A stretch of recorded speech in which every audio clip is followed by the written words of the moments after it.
We have a sidewalk, porous pavers, the bike lane, a bioswale, and then all the water from lot line to lot line for this 1.5-mile strip is captured. We're capturing 5 million gallons of stormwater, and now this area looks much cooler, and it provides alternative transportation modes for folks. This is East Water Street. This is the oldest lock station on the Erie Canal right there. It's now a museum. This is our City Hall, which looks like a castle. This is the before picture of East Water Street, and this is the after. So when you come to downtown Syracuse, instead of being like, oh, yep, another northeastern city that's struggling because industry's left, oh, isn't this charming? And so we capture, again, from lot line to lot line, all the stormwater. Porous pavers for the parking lane, so that when people come in here, they're like, this is gray, this is asphalt, there's something different here. Oh, right, it's a parking lane. It becomes a visual signifier that this is a place to park. Not here, and people do try that. I'm sure they try it here too. They park wherever it's convenient for them. We've also narrowed the crosswalk across from the museum. ADA accessibility, a narrower crosswalk means ease in crossing the street when you have the opportunity for folks who have mobility issues. And it's much more attractive with the bioswales and the trees. We're, as far as I know, the first and only so far professional hockey team in the country to skate on rainwater. So this is a Syracuse Crunch. I don't know much about hockey. I guess they're NHL or AHL, minor league, something, whatever. Yeah, did you say AHL? See, you don't have to know about Syracuse Crunch. You do have to know about Syracuse basketball. So I do know that. Anyway, there's our logo. Always got to be marketing ourselves. But we capture all the rainwater off the roof of this building and use that to make the ice to skate on. It makes sense. Why do we spend money to clean water to a drinking level standard only to have a bunch of guys in helmets and uniforms beat each other up on it? It seems like a waste of money to skate on drinking water, in my mind, right? A couple of other anecdotal pieces for this is that it actually, for some reason, freezes faster. So we use a little bit less energy to freeze this rainwater than we do potable water. And the skaters actually like it. They say it freezes a little bit harder, too.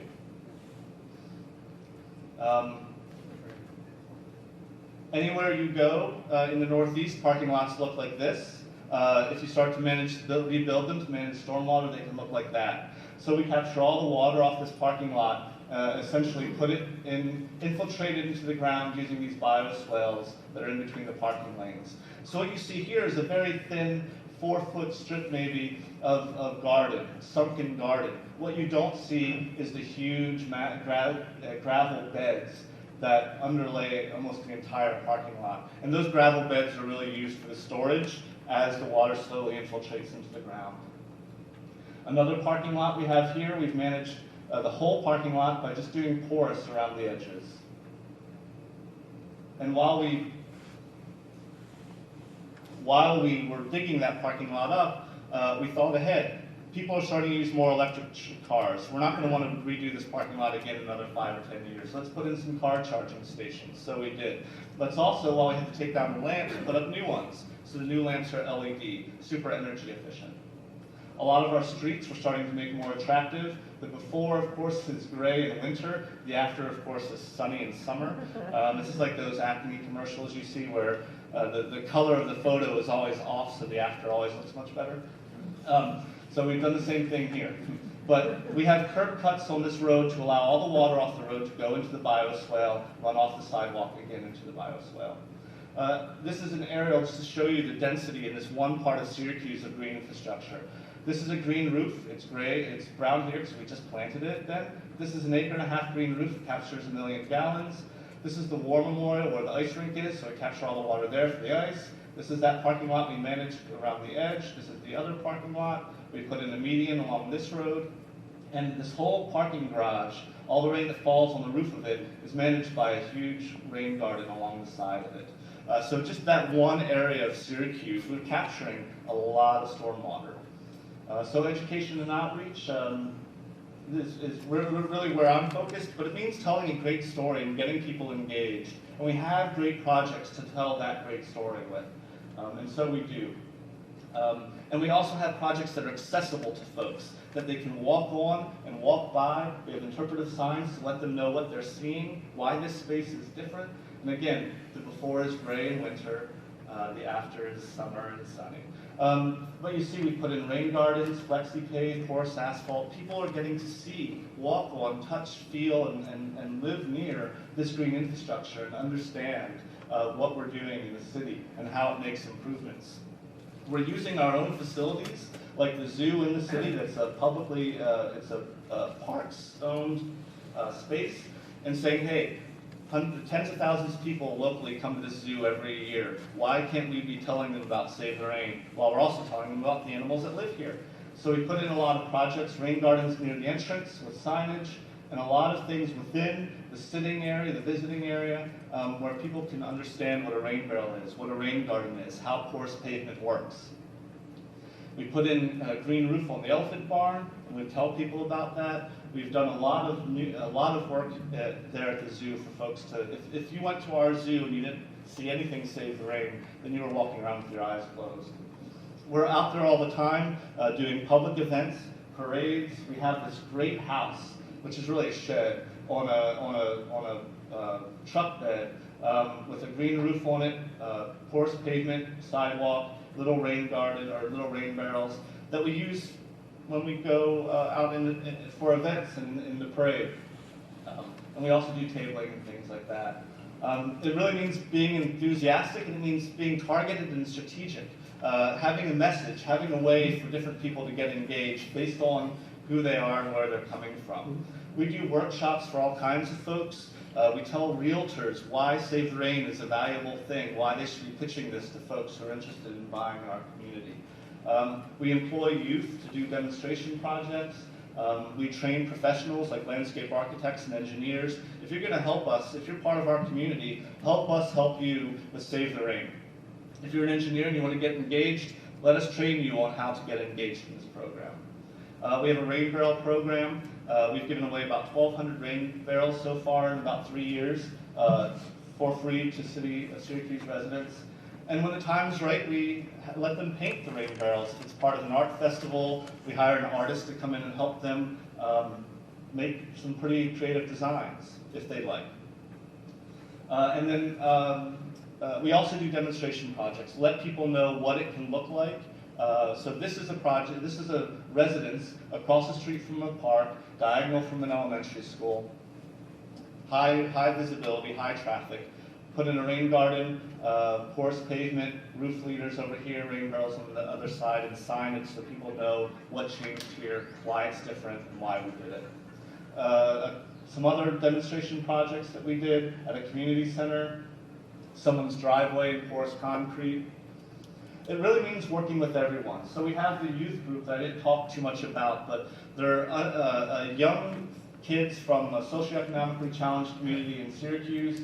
We pay them a fair wage, I think $12 to $15 actually, to build green infrastructure and to teach their peers about green infrastructure. Not only do they learn the soft skills of getting up and going to work at 9 o'clock and working until 5 without texting, but they learn some marketable skills to go out and work for a landscape architect maybe later, or a landscaping company. Here we have the City of Syracuse Mayor, the Onondaga County Executive, and the EPA Region 2 Administrator Judith Enck at a meeting that we had a couple years ago, and then researchers at Syracuse University. Again, monitoring, demonstrating, we are capturing what we modeled that we capture. It really brings people together, get people outside, learning, feeling better about their community, making the community more attractive together. And just the last couple slides, some pictures of some of the pieces that we've created as part of our public education and outreach for this program. In 2 languages, English and Spanish. And of course we have crossword puzzles and mazes for the adults, and other information for everybody else. We've got e-news here, 2,000 subscribers, Facebook, blah, blah, blah, all that social media crap. We're really doing great with it. It's my job, I shouldn't be so deprecating, but social media tires me.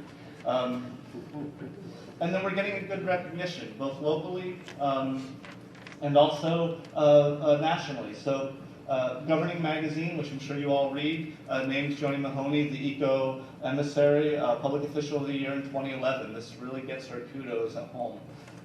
The cover of Municipal Sewer and Water, again, I'm sure you all subscribe. She was on the cover last year. Again, this gets her kudos at home, makes it easier for her to keep moving forward with great vigor with this program. And now Rooftops to Rivers 2, which was our original kind of, I can't think of the word, inspiration. Now we're in it this past year, so that makes us feel kind of proud. Just the last few things. The other day we won the New York State DEC, which is like the DEP, Water Quality Excellence Award. We're capturing all the water off this carrier dome where the basketball team plays, capturing that water to flush the toilets during games. Again, why do we use drinking water? Why do we pay to clean water to a drinking level just to flush it down the toilet? Why can't we use what falls from the sky for free? We are advising the White House Council on Environmental Quality. We won the U.S. Water Prize. And just last month, Newark, the city of Newark and the city of Camden both came to the first annual National GI Summit held in Syracuse this October with more than 30 other communities around the country, including LA, Portland, Denver, Chicago, DC, Boston, New York City, Syracuse, obviously, to talk about green infrastructure and how we can make this kind of a force in all of our communities and really get out there and hit the ground running. So with that, I apologize that I did in fact take more time than was allotted to me.